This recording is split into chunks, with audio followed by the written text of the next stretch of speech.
ఒక సహజ సిద్ధ అంశాన్ని ఏదో ఒక రాజకీయానికి ముడిపెట్టడం, దానికి అనుగుణంగా పత్రికలు అంటే కొంతమంది నాయకులు మాట్లాడడం, దానికి అనుగుణంగా టీవీలలో డిబేట్లు పెట్టడం, ఆ పైన పత్రికల్లో హైలైట్ చేయడం, సోషల్ మీడియాలో రచ్చ చేయడం, ఆ ఇష్యూని తర్వాత అయిపోయిన తర్వాత అది వదిలేసి మళ్ళీ ఇంకొక ఇష్యూ తీసుకోవడం. ఇది ప్రస్తుతం ఆంధ్రప్రదేశ్ రాజకీయాల్లో నడుస్తున్నటువంటి కథ.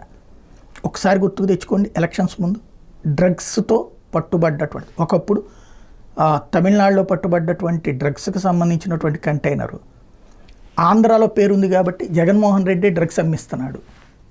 తీరా చూస్తే వాళ్ళు పట్టుబడ్డారు, అరెస్ట్ అయ్యారు. వాళ్ళకి సంబంధించినటువంటి కథ ఏమన్నా జగన్కి లింక్ ఉందా?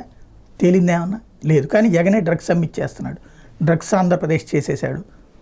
ఆ తర్వాత రెండవది ఏంటది, ఎలక్షన్స్ ముందు జరిగినటువంటిది, విశాఖపట్నంలో సిబిఐ వాళ్ళు రైడ్ చేసి ఒక షిప్ని తీసుకున్నారు, అందులో డ్రగ్స్ ఉన్నాయని చెప్పారు.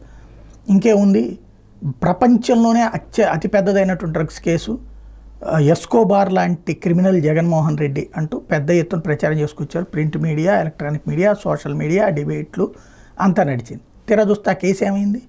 ఎవరిని అరెస్ట్ చేశారు? ఎప్పుడు అరెస్ట్ చేశారు? నేను ఆ రోజునే ప్రస్తావించా.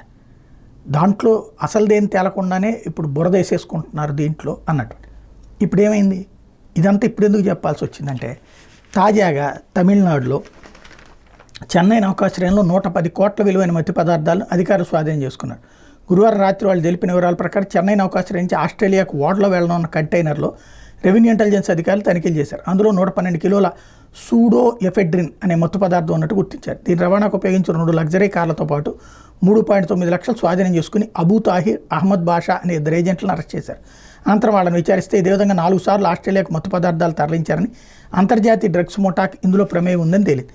దీని మీద అధికారులు దర్యాప్తు చేస్తున్నారు. ఇది అక్కడ రాజకీయ పార్టీలు వీటిని వాడుకోవాలి. దాన్ని స్టాలిన్ జయించాడనో, తమిళనాడు డ్రగ్స్ క్యాపిటల్ అయిపోయిందనో, తమిళనాడు డ్రగ్స్ తమిళనాడు అయిపోయిందనినో లేదు. మన దగ్గరే ప్రతిదాన్ని రాజకీయంతో ముడిపెట్టుకుంటున్నాం, అసలు విషయాలు తేలకుండా చేసుకుంటున్నాం.